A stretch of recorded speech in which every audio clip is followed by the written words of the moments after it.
আজকে রোস্টের জন্য আমি নিয়ে নিয়েছি এই যে 700 থেকে 800 গ্রামের মুরগিগুলো।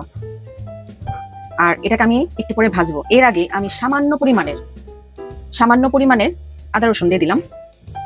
তেমন দিব না, অল্প করে দিব। এটাকে মাখিয়ে আর সাথে একটু লবণ দিয়ে রাখবো। লবণ। রোস্টের মাংস আমার ভাজা হয়ে গেছে, কয়েকটা লাল বেশি হয়েছে, কিন্তু এত লাল করা যাবে না, হালকা লাল করতে হবে। এই যে তুলে নিয়েছি, গ্যাসটা বন্ধ করে দিলাম। এই তো এইভাবে রোস্টের মাংসগুলো আমি ভেজে নিচ্ছি, ভেজে নিই আর কি। আর এটা করার সময় সাবধানভাবে করতে হবে, কারণ অনেক তেল ছিটতে পারে, ছিটবেই, চুলার অবস্থা খারাপ হয়ে যেতে পারে, কিচ্ছু করার নেই। তাই ঢেকে ঢেকে ভেজে দিবা এইভাবে। সেই মেন বিষয় যেটা কিনা রোস্টের সিক্রেট মশলা, এই তো দিয়েই দিলাম। তেমন কিছুই না, দেখো, জয়ত্রী, জয়ফল, এলাচ, দারচিনি আর শাহি জিরা, ব্যাস। ও হ্যাঁ, সাদা গোলমরিচ, তেমন কিছুই লাগে না। এই কটা ইনগ্রেডিয়েন্টস গুলো দিলেই তুমি রোস্টের একদম অথেন্টিক একটা ফ্লেভার পেয়ে যাবে। এগুলোকে খুব ভালো মতো ব্লেন্ড করে বা পাটায় বেটে তুমি এইরকম একটা পাউডারে নিয়ে আসবে।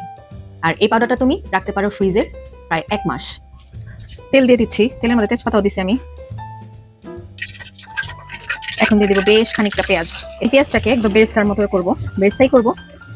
আর আজকে কিন্তু আমি দেখাচ্ছি বাবুর্চিদের স্টাইলেই রোস্টটা। আর এটা আমি আজকে তেল ঘি দিয়ে মিক্স করে করবো। যদিও আমি বাটার ওয়েলতে করি, কিন্তু আমার আশেপাশে বাটার ওয়েল আমি ওরকম পাই নাই ভালো আর কি। এই জন্য আমি আজকে তেল আর ঘি দিয়ে আজকে রোস্টটা করবো। যদিও আমি জানি একটু এফেক্ট আমার রোস্টে পড়বে, এখন খারাপ হওয়ার চেয়ে মোটামুটি হওয়াটা আমি বলি ভালো। আদা রসুনের পেস্ট দিয়ে দিচ্ছি।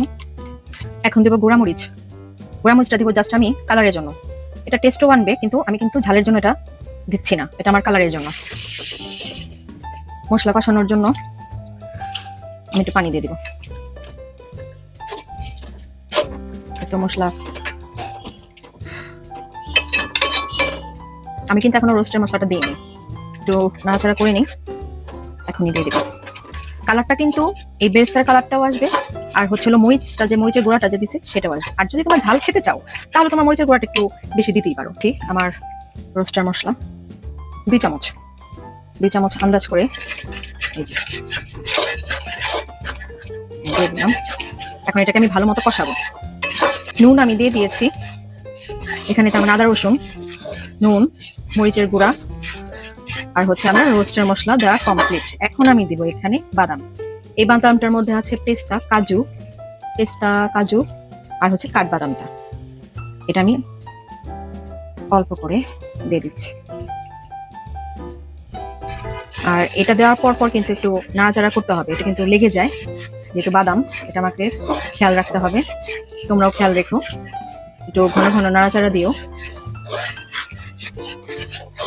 আর আজকে আমি বলবো তোমাদের, আমি কেন বলি যে একদম বাবুর্চি স্টাইলে আমি রান্না করেছি বা বাবুর্চি স্টাইলের এটা রেসিপি, আজকে তোমাদের সাথে আমি আজকে একটু শেয়ার করবো। তার আগে আরেকটু দিয়ে নিই, খাবো যেহেতু একটু ভালো মতোই মজা করিয়ে খাই, তাই না?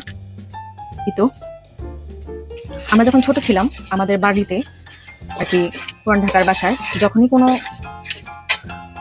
প্রোগ্রাম হতো, কোনো বার্থডে বা আমাদের কোনো ছোটখাটো কোনো অকেশন যেত, তখন আমার মা লিপির বাবাকে দিয়ে রান্না করতো। লিপির বাবা হচ্ছে আমাদের বাবুর্চি, যে কিনা বিয়ে বাড়িতে, তারপর ছোটখাটো অনুষ্ঠান, বড় ছোট সব অনুষ্ঠানে সে রান্না করা করতো। ওই যে আমার মাকে 1 সপ্তাহ আগে বা 2 দিন আগে লিস্ট সব দিয়ে যেত, সেই লিস্ট নিয়ে আবার মা সূত্রাপুর বাজারে গিয়ে সব মশলাপাতি সব কিনে নিয়ে আসতো। লিপির বাবা তার আগের দিন এসে মুরগি টুরগি কেটে ছেটে, তার সাথে হেল্পিং হ্যান্ডও থাকতো। তারপরের দিন যেদিন আমাদের প্রোগ্রাম থাকতো সেদিন সে আমাদের রান্না বাড়া করতো। সেখান থেকে আমি এই রোস্টের রেসিপি তোমরা বলতে পারো আমি পেয়েছি। আর কিছুটা আমার মজার জন্য আমি কিছুটা নিজেরটা কিছু ইউজ করেছি। এর জন্য বলি যে এটা একদম অথেন্টিক আমার যে রোস্টের রেসিপিটা আছে, যেটা বাবুর্চি স্টাইল, তোমরাও করে দেখতে পারো। আর আজকে আমি প্রথম মনে হয় রোস্টের রেসিপিটা তোমাদের সাথে শেয়ার করছি। আর তোমরা অনেকেই জানো আমার কিন্তু হেলিস কুকিং নামে একটা ক্যাটারিং ছিল, ওটার কাজ আপাতত এখন বন্ধ আছে। আমি কিন্তু আমার হেলিস কুকিং এর সেই বিখ্যাত তোমাদের সবার পছন্দের যে রোস্টটা ছিল, এটা কিন্তু সেটাই। আর তোমরা যারা খেয়েছো, রেসিপিটা কখনো জানতে পারোনি, তোমাদের জন্য গিফট আমি বলবো। এখন থেকে তোমরা নিজেরাই বানিয়ে খেতে পারবে আমার হেলিস কুকিং এর রোস্টের রেসিপিটা তোমাদের জন্য। এটা মনে করতে পারো আমার পক্ষ থেকে তোমাদের সবাইকে টোকেন অফ লাভ। কষানো হয়ে গেছে, তেলের উপর আসার পরেই কিন্তু আমি এই যে মুরগিগুলোকে ছেড়ে দিলাম। আর এর মধ্যে আমি সামান্য চিনি দিব, আমরা একটু টক দই দিয়ে দিব। গরম পানি দিয়ে দিচ্ছি। এখন কিছুক্ষণ ঢাকা দিয়ে সিদ্ধ করার জন্য টাইম নিব। কয়েকটা আলু বোখরা ছেড়ে দিচ্ছি। দেওয়ার পর আবার একটু ভালো মতো নাড়াচাড়া করে দিব।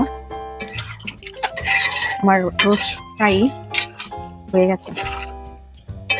আমি দিয়ে দিব হচ্ছে গুঁড়া দুধ। নাড়াচাড়া করার পর বেশ কিছু কাঁচামরিচ দিয়ে আমি ঢাকনা দিয়ে ঢেকে 10 মিনিট ওয়েট করব।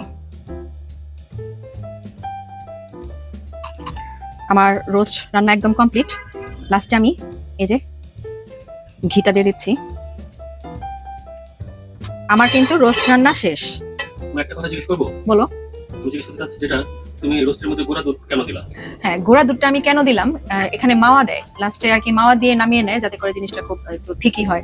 কিন্তু আমি অনেক জায়গায় খোঁজ নিয়ে দেখলাম বা অনেক জায়গায় দেখলাম, আমি কোথাও আমি মাওয়াটা পাইনি।